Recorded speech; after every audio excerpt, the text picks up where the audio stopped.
kata kuncinya adalah kualitas. Dengan pakan yang berkualitas nantinya akan memberikan ADG ataupun pola pertumbuhan yang bisa optimal. Karena untuk kandang-kandang sekarang itu secara prinsip amoniak di dalam kandang rata-rata akan tinggi apabila kualitas liternya kurang baik. Kebanyakan sih hal-hal seperti itu yang mungkin kita anggap remeh, tapi itu menjadi penting, kurang diperhatikan.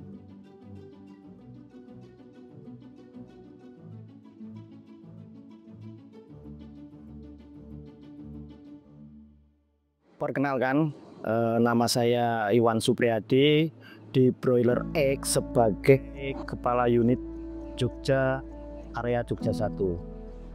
Di sini saya ingin menjelaskan masalah manajemen pemeliharaan broiler yang secara pokok atau boleh dibilang manajemen anti gagal. Secara prinsip, untuk budidaya broiler itu ada 4 faktor yang paling mendukung utama. Yang pertama adalah sirkulasi udara. Yang kedua adalah ketepatan pemilihan pakan. Yang ketiga adalah kualitas air minum. Yang keempat adalah pengendalian penyakit. Mungkin kita coba ulas dari pokok yang nomor 1, masalah sirkulasi ya. Jadi sirkulasi di pemeliharaan broiler itu adalah sangat penting. Apalagi di musim-musim sekarang, kebanyakan kandang sudah terupgrade dari mungkin kandang tradisional dulu yang sistem masih postal, panggung, sekarang mengupgrade menjadi kandang closed house. Nah, arti penting dari sirkulasi itu adalah kapasitas dari kipas yang atau fan exhaustnya yang kita pakai. Karena apa? Kenapa ini menjadi penting? Oksigen untuk suplai ke dalam ruang kandang itu memang benar-benar harus cukup dan harus terkontrol dengan baik. Karena apa? Ini akan menjadikan ruang kandang itu menjadi nyaman untuk si ayam sendiri untuk menopang di pola pertumbuhannya. Ya, dan itu memang nanti berbeda ukuran kandang, berbeda lokasi. Mestinya juga exhaust fan yang dipakai adalah berbeda ya, sesuai dengan ukuran masing-masing, berdasarkan kapasitas kandang masing-masing juga. Yang berikutnya lagi adalah masalah ketepatan pakan ya. Feed yang kita pilih untuk menjadikan produksi dari ayam kita itu optimal. Yang perlu kita tahu bahwa pakan yang kita kasihkan ke ayam kita itu nomor 1 secara prinsip adalah ada 3 fase pakan ya. Yang pertama kali adalah untuk pakan pre-starter yang kita untuk awal pembentukan di pola pertumbuhan di awal, itu range untuk 1 minggu sampai maksimal 2 minggu. Berikutnya pakan starter ya, itu untuk fase pakan di ring 2 minggu sampai ke 3 minggu. Untuk berikutnya untuk finisher itu di masa akhir pemeliharaan sampai masa jual, itu seperti itu. Jadi ketepatan dari fase pakan ini akan memberikan kontribusi yang cukup besar, terutama dari kualitas yang ada ya dari pakan. Tentunya dari fase-fase pakan ini pun kita punya banyak sekali jenis dari jenis-jenis pakan masing-masing vendor ya. Tapi kata kuncinya adalah kualitas. Dengan pakan yang berkualitas nantinya akan memberikan ADG ataupun pola pertumbuhan yang bisa optimal. Yang berikutnya lagi tadi dari faktor berikutnya adalah masalah kualitas air minum. Nah, kualitas air minum ini sangat mempengaruhi. Karena apa? Kita tahu bahwa 80% makhluk hidup itu adalah tersusun dari air. Jadi kualitas air ini memang benar-benar harus diperhatikan, apalagi untuk pola pertumbuhan di ayam ini. Yang mungkin kita sering terlupakan karena lain daerah mestinya secara kualitas air ini berbeda. Mungkin ada daerah tertentu yang mungkin tingkat kesadarannya tinggi, jadi atau mungkin kapurnya tinggi, atau mungkin daerah tertentu itu airnya jernih, tapi kadang mungkin kita lupa kontrol apakah koliform di dalam air itu tinggi apa tidak, yang akan memicu juga potensi untuk masalah penyakit di ayam. Dan ini sangat-sangat menentukan dari pola pertumbuhan kualitas air tersebut, karena ada beberapa daerah yang memang mungkin terjadi suplai air itu kurang, dan mereka mungkin akan mendatangkan air itu dari daerah lain atau mungkin di sekeliling. Lah, bagaimana dengan sumber air yang dipakai? Itu tentunya kita harus pastikan air yang kita pakai benar-benar air yang layak minum, yang secara kualitas bagus.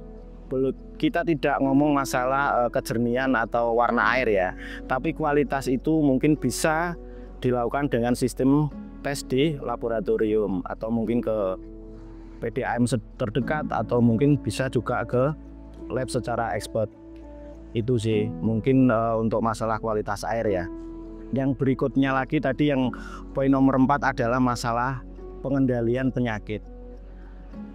Bagaimana ayam yang kita pelihara ini, terutama untuk broiler ini, adalah ayam dengan usia pendek ya. Kita mungkin bisa panen dari usia 25 hari sampai mungkin rentang sampai 45 hari, mungkin juga sampai 50 hari, tergantung dari pasar di masing-masing area. Secara prinsip untuk masalah pengendalian penyakit, yang tentu kita harus cermati nomor 1 adalah kualitas DOC di situ. Bagaimana sistem kita untuk melihat dari suplai hatchery-nya. Biasanya untuk sekarang memang kebanyakan sudah dilakukan vaksinasi dari hatchery, tapi ada beberapa juga mungkin dengan suplai yang memang belum ada vaksin hatchery-nya, jadi kita harus melakukan vaksin di kandang. Lah, bagaimana ketepatan dengan sistem vaksinnya, bagaimana kualitas pengiriman vaksinnya, itu juga sangat menentukan untuk pola awal pengendalian penyakit ya. Jadi sekarang banyak sekali varian-varian vaksin juga yang dipakai, dengan harapan ini akan menjadikan salah satu pengendali penyakit juga yang ada di lingkungan kandang kita, dengan menjadikan kualitas ayam kita baik. Yang berikutnya di penyakit ini, yang di awal tadi saya sampaikan masalah sirkulasi. Ini sirkulasi itu penting, sumber oksigen itu penting, dan ini termasuk dalam proses untuk pengendalian penyakit juga. Kenapa? Karena untuk kandang-kandang sekarang itu secara prinsip amoniak di dalam kandang rata-rata akan tinggi apabila kualitas liternya kurang baik. Nah, pengendalian penyakit ini salah satunya adalah menjaga kualitas liter ini biar tetap bagus, biar amoniak tidak tinggi. Tentunya kecukupan atas suplai oksigen tadi yang saya sampaikan di depan ya.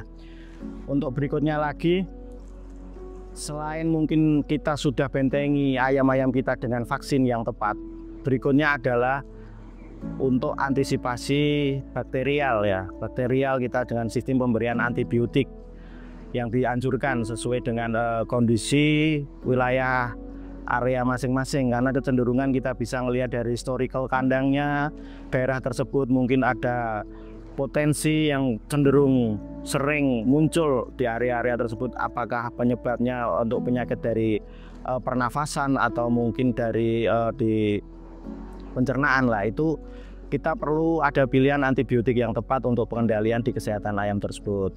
Berikutnya lagi, tentunya untuk ayam kita selalu sehat, perlu ada juga yang namanya doping ataupun suplemen multivitamin untuk menjadikan ayam itu tetap secara kualitas kesehatannya baik gitu. Nah, dalam penanganan penyakit ini juga kita perlu yang namanya grading karantina ya. Jadi memisahkan ayam-ayam yang potensi secara kesehatan kurang bagus, kita pisahkan dari kelompok ayam yang banyak untuk mengantisipasi terjadinya penularan ke ruang kandang yang lain atau secara outbreak dalam suatu area. Dan tak lupa juga mestinya yang harus diperketat adalah sanitasi ya. Sanitasi ataupun semprot kandang itu menjadi kata kunci juga untuk meminimalisir untuk terjadinya penyebaran bakterial di suatu area kandang yang tentunya berharap secara kesehatan ayam terjaga. Kita juga perlu memperhatikan selain sanitasi, kata berikutnya mungkin adanya biosecurity lah secara umum, secara full area di lingkungan farm, yaitu karena mungkin di farm tersebut akan ada tamu yang mungkin tamu-tamu nggak diundang, mungkin teman main dan lain sebagainya, atau ada kunjungan. Nah, hal yang seperti itu mungkin perlu juga diwaspadai dengan biosecurity, dengan sistem sarana sanitasi yang cukup. Jadi untuk menjadikan budidaya yang tanpa gagal, kebanyakan sih hal-hal seperti itu yang mungkin kita anggap remeh, tapi itu menjadi penting, kurang diperhatikan. Untuk sekarang ya, upgrade dengan kualitas bagus. Memang kita sekarang kalau untuk di broiler eggs itu kita sudah ada alat canggih ya, namanya IoT, yang bisa mengendalikan tadi yang saya sampaikan untuk masalah sirkulasi, masalah kualitas air, masalah pakan, masalah bahkan pengontrolan bobot badan pun sudah terkoneksi. Itu jauh lebih bisa membantu dari sisi operator kandang dan juga bisa terpantau dengan pemilik kandang, karena itu juga alat kita sudah terkoneksi dengan smartphone yang bisa dikontrol dari mana tempat kita berada. Jadi untuk para pengusaha muda itu sepertinya semakin keren, semakin oke dengan